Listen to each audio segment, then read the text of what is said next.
kita panjatkan puja-puji syukur kehadirat Allah Subhanahu wa taala yang mana telah memperpanjang umur kita sampai bisa silaturahmi yang sangat tidak diduga sebetulnya. Namun jangan lupa kita bacakan sholawat dan salam kepada junjungan kita Nabi besar Muhammad Sallallahu Alaihi Wasallam. Menjawab pertanyaan pertama, insya Allah wiridan al-hikmah yang bunyinya ya Allah ya Hayyu ya Qayyum ya Adimu ya Rabbal Alamin itu dari Rasulullah ke Anas bin Malik waktu jadi amilin di negara Yaman. Mulai turun wiridan tersebut waktu Anas bin Malik diperintah nagih zakat fitrah ke daerah Al-Maghrib. Setelah Anas bin Malik mendapat tugas segitu berat, langsung ngadu, ya Rasulullah, kan orang Al-Maghrib teh jagoan-jagoan, bagaimana kalau saya ditolak atau dikhianat sama orang sana? Langsung Nabi merintah sama Anas bin Malik, kalau kamu disiksa orang atau mau dikhianat orang, baca ya Hayyu ya Qayyum ya Adimu ya Rabbal Alamin. Kenapa dibaca ya Allah? Itu mah ijma ulama, tambahan para ulama, tujuannya Allahumma. Nah terus dialih mah untuk menggunakannya, baca ba'da sholat. Kalau mau wiridnya tolong diwirid dulu 13 kali 7 malam berturut-turut. Kalau pertamanya ba'da maghrib, 7 malam itu maghrib semua. Kalau pertamanya ba'da isya, 7 malam itu isya semua. Nggak boleh malam ini maghrib, besok isya nggak boleh. Nah maka di mana mau wirid harus ngambil mana waktu yang panjang dan mana kesempatan kita. Nah di mana batal setelah 5 malam? Apakah itu lupa? Apakah itu ketiduran? Itu harus kembali semula dari nol lagi. Kalau sudah 5 malam atau sudah 6 malam ada yang kelupaan, ada yang ketinggalan, itu harus balik lagi ke 1. Nah kalau sudah selesai 7 malam, itu dianjurkan setiap waktu tergantung kemampuan. Kalau kita banyak mampunya, karena daripada nganggur saya lebih baik ngewirid, itu lebih bagus, karena kita cari pahala. Wirid itu cari pahala. Nah kalau kita nggak mampu hanya 1 kali, nggak apa-apa, malah nggak baca-baca aja, nggak jadi masalah, namun nggak dapat pahala. Tuh, bacanya sedikit, pahalanya sedikit lagi. Bacanya banyak, pahalanya banyak lagi. Tidak membaca tidak masalah, namun tidak dapat pahala. Karena niat membaca wirid tersebut, niatnya barokah dari ayat yang dibaca, ilmu ingin manfaat. Tahap wirid memang kalau kita hobi, Pak Haji 13 sama cetek amat, pendek amat, belum kesel udah selesai. Oh itu mah orang bayi yang dikasih 13 mah. Orang baru lahir jangan langsung dikasih nasi aja, kasih air susu dulu, baru nestung, baru nasi yang bendulannya gede. Nah kita pun wirid kalau dikasih 13 sudah ngerasa masih nafsu, tingkatkan ke 33. 7 malam berturut-turut. Masih hobi, langsung lanjutkan ke-101. 7 malam berturut-turut. Masih hobi, tingkatkan lagi ke 1001. 7 malam berturut-turut. Karena Abah pernah fatwa sama saya, kalau kamu sudah ngewirid ya Allah ya Hayyu ya Qayyum ya Adimu ya Robbal Alamin 1001, 7 malam berturut-turut,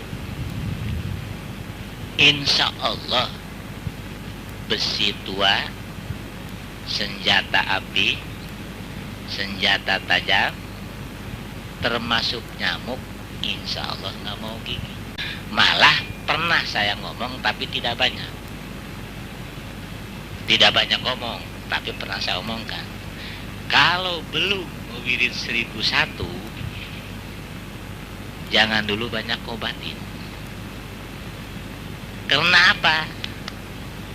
Si penyakit banyak yang lebih gagah masalahnya. Maka saya pernah mematwakan tapi tidak banyak.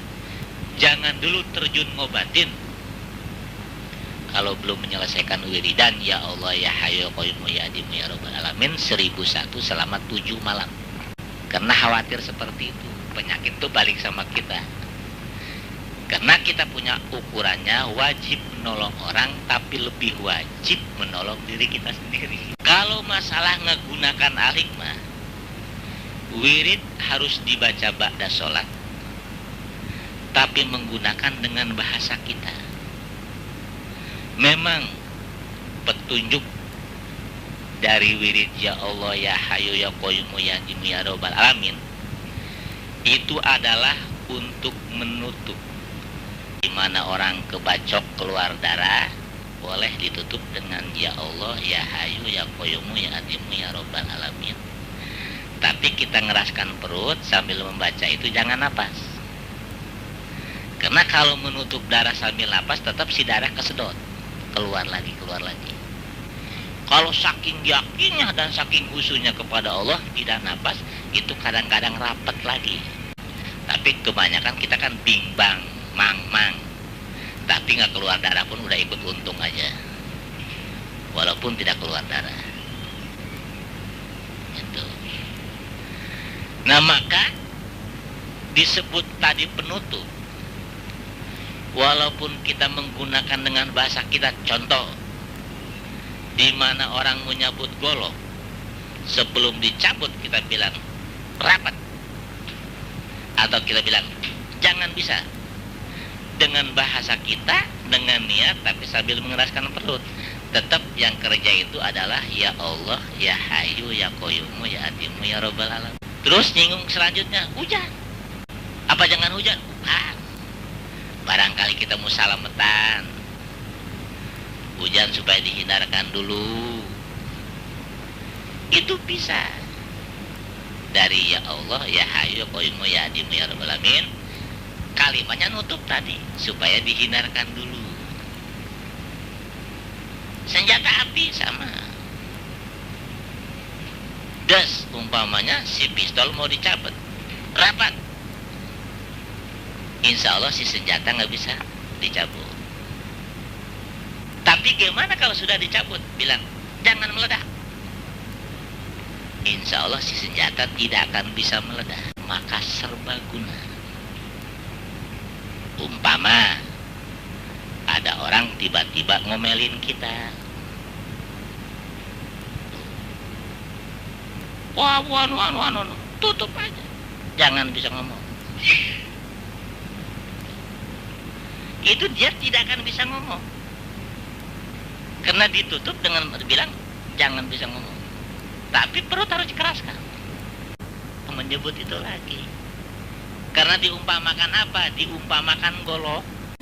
Kalau mau pakai ngasah nggak keburu ngebacokin. Duh, maka diasahnya ba'da sholat. Dimana mau menggunakan nggak usah ngasah lagi, tinggal niatkan. Maka dianjurkan setiap sholat baca tergantung kemampuan. karena tujuannya mengasah tadi.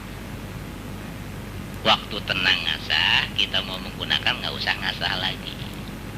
Bisa ke istri kalau istri kita rewel. Kenapa? Karena saya punya pengalaman. Sudah almarhum orangnya, tahu kalau perempuannya. Dulu dia pernah jadi ketua umum Yayasan Al-Hikmah. Namanya Letkol Hanapi. Punya istri lumayan. Marah sama satu orang ke tamu-tamu kesebor. Kalau dia pulang dari kantor, pembantu salah, itu semua kena omel. Kenapa kesebor? Karena dia nyiram kembang sambil wow, wow, wow, wow. Sampai saya duduk di ruangan tamu kesebor, kembangin bunga yang disebor kita di ruangan tamu kesebor. Setelah saya begitu mau pulang, saya bisik-bisikin aja, Pak. Nanti mah kalau dia lagi marah, bilang aja, jangan bisa ngomong. Kejadian lagi pulang dari kantor dia nyadap, ditutup sama suaminya, akhirnya ngeburung. Jadi di antara nafsu dengan ilmu, kayaknya dimedeng-medeng aja. Karena nggak mau sadar. Dia tidak akan bisa berhenti kalau nggak buru-buru sadar. Maka kalau ngerjain istri jangan lama-lama. Kalau dia nggak mau sadar, bilangin, sadar. Itu sangat baik. Sangat baik. Boleh untuk pimpinan. Karena ya pengalaman kerja. Pimpinan sama bawahan. Kalau pimpinan itu jangan pun pimpinan benar. Salah pun kalau lagi marah aja. Tapi kalau kita lawan, nggak ada untuk menang kalau bawahan. Nah punya ilmu, itu goib lawan goib namanya, boleh gunakan. Begitu pimpinan mau ngomong, jangan bisa ngomong. Nah insya Allah si pimpinan nanti ngebekuk deh, malu sendiri. Nah kita selamat ya, selamat. Itu namanya Al-Hikmah. Karena sering saya fatwakan, belum termasuk ilmu Al-Hikmah kalau belum bisa menyelamatkan musuh. Belum termasuk orang Al-Hikmah kalau belum bisa menyelamatkan musuh. Kalau musuh sudah diselamatkan, itu baru orang Al-Hikmah, baru ilmu Al-Hikmah. Wah berat memang kalau itu berat. Memang kerjaan baik itu berat. Dimana kerjaan itu baik pasti sulit ngerjainnya, pasti berat ngerjainnya. Namanya juga barang baik. Setiap penutupan itu yang bekerja ya Allah, ya Hayu, ya Qayyumu, ya Adimu, ya Rabbal Alamin. Tapi bagaimana Pak Haji kalau sudah keluar? Golok sudah dipentang. Itu dijawabnya dengan Qayyumu yarjuku mayasha'ul quwwah. Karena dia mah untuk melepaskan barang yang sudah keluar. Contoh, pas golok dipentang, ayo. Siapa jagonya? Pama, ada orang yang ngamuk. Tuh, kita. Nah goloknya itu supaya terbang dengan niat lepas, tapi sambil mengeraskan perut. Itu yang bekerja Qayyumu yarjuku mayasha'ul quwwah. Sampai mengeluarkan satu penyakit, seperti orang kemasukan setan, digores Al-Hikmah supaya keluar. Dialah yang kerja. Dan lain-lain berupa melepaskan dari pihak yang jahat. Kalau itu mah ayat Quran di surat Al-Baqarah disebut ayat 5. Menyinggung ke selanjutnya, ilahi anta maksudi waridoka matlubi. Itu doa Nabi. Nabi mau lagu apa aja, mau bagaimana aja, pasti nyebut ya Allah, hasilkanlah maksud seluruh tujuanku. Jadi ilahi anta maksudi waridoka matlubi. Jadi mau berbuat apa aja, Allah supaya meridhoi, Allah supaya menghasilkan maksud. Itu warid Nabi. Nabi mah sampai mau sholat pasti baca itu. Nah akhirnya diakhiri oleh wa ufawidu amri Allah. Karena segala sesuatu sudah kupasrahkan kepada Allah. Yang ini ditutup nggak bisa begini, nggak bisa begitu, karena Allah. Yang ini dilepaskan bisa terbang dan ini karena Allah. Karena wa ufawwidu amri ilallah, segala sesuatu perkara dipasrahkan kepada Allah. Kepada Allah. Kalau tanpa Allah nggak bisa. Jadi dari nabinya sudah saya jelaskan tadi, cara wiridnya sudah saya jelaskan tadi, hasilnya insya Allah, lebih dari insya Allah nggak boleh. Kayak begitu tadi, karena dasarnya ilahi dengan wa ufawwidu. Dasarnya, karena kita selalu minta keridhaan Allah, minta dihasilkan maksud oleh Allah, karena kita pasrah kepada Allah. Jumlah jamlehnya mah yang segitu hebat dan gagah tadi itu dua, yang ini mah, yang nyetirnya mah dua. Ya Allah begitu hebat, koyumu begitu gagah. Si horeng yang mendampinginya mah ilahi dengan wa ufawwidu amri ilallah tadi.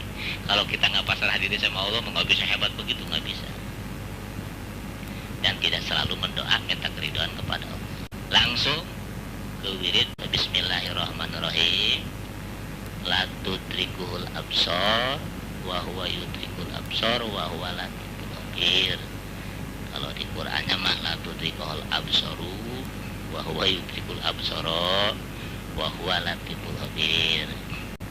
Itu kalau ngewirinya 13 7 malam berturut-turut, air keras supaya seperti air dingin, tapi tetap perut harus dikeraskan.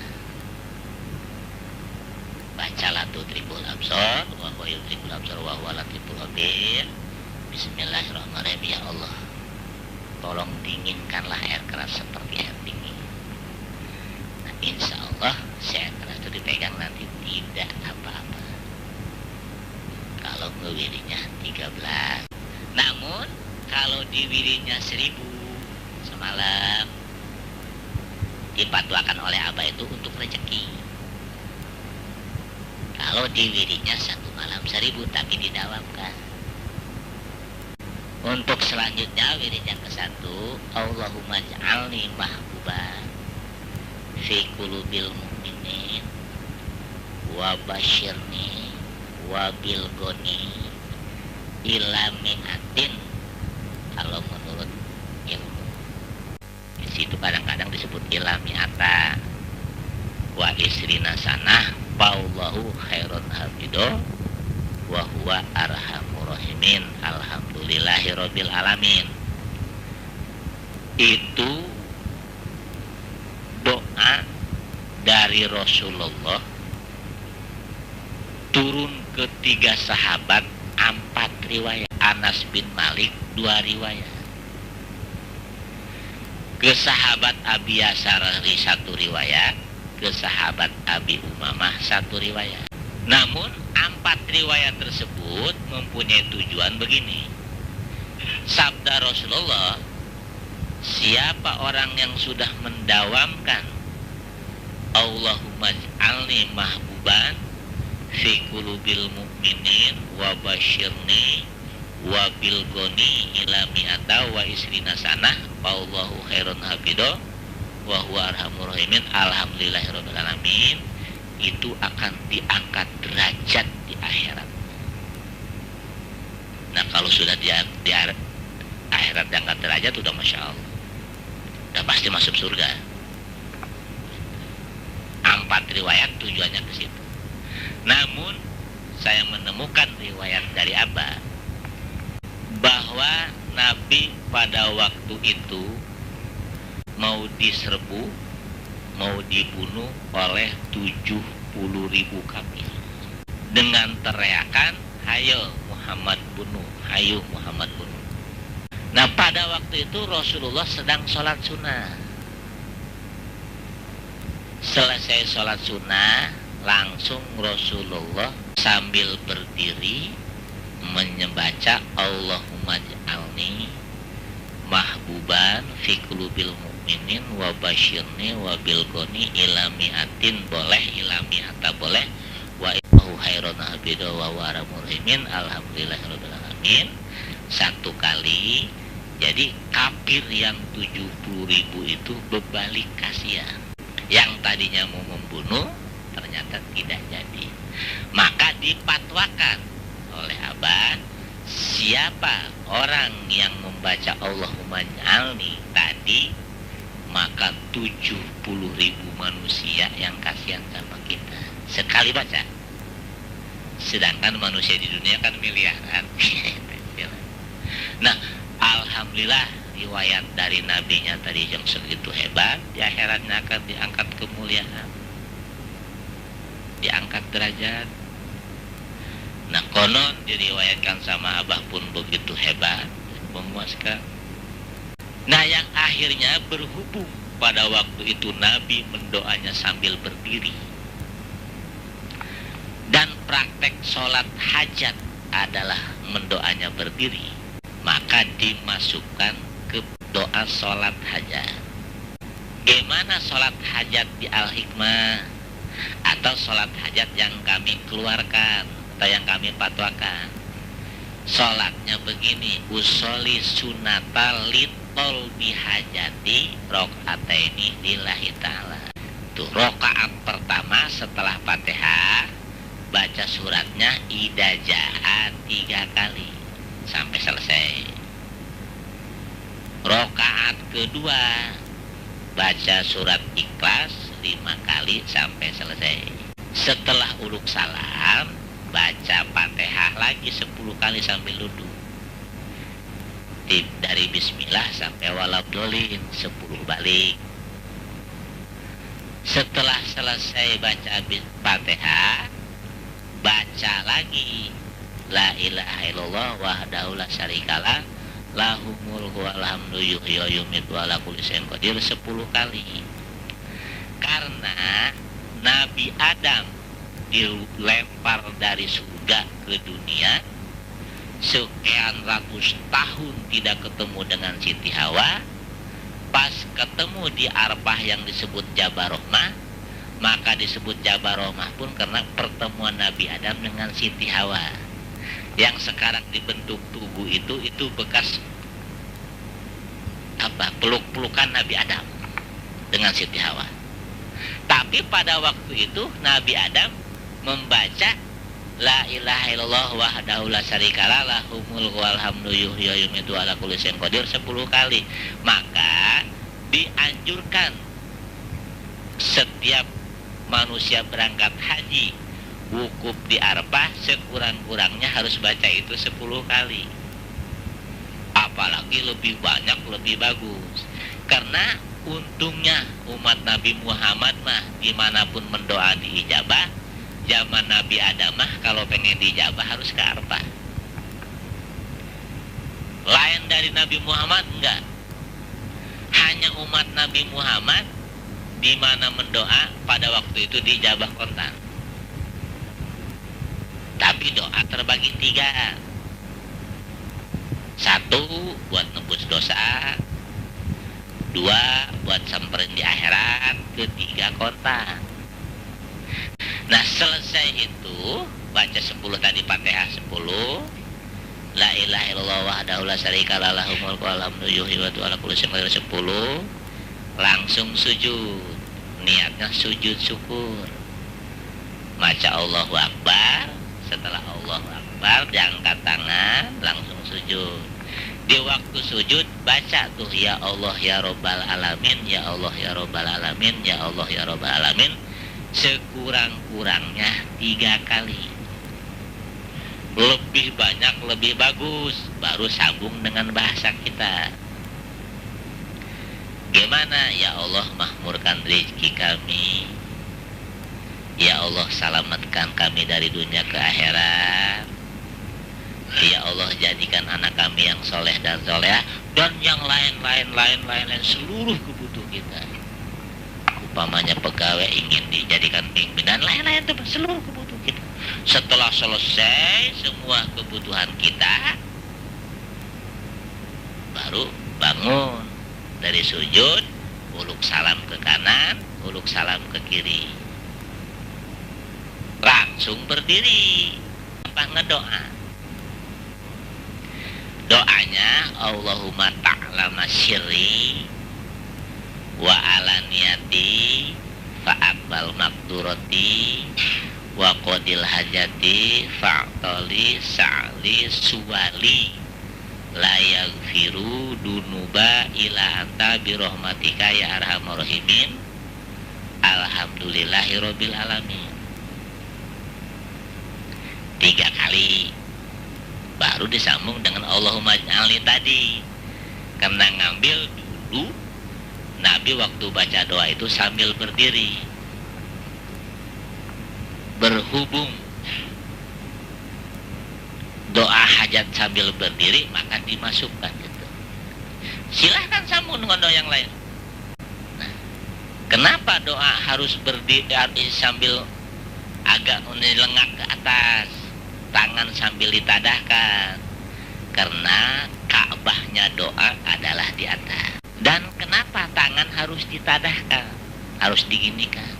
Itu menyontohkan bahwa benar kita butuhnya. Itulah sekelumit wiridan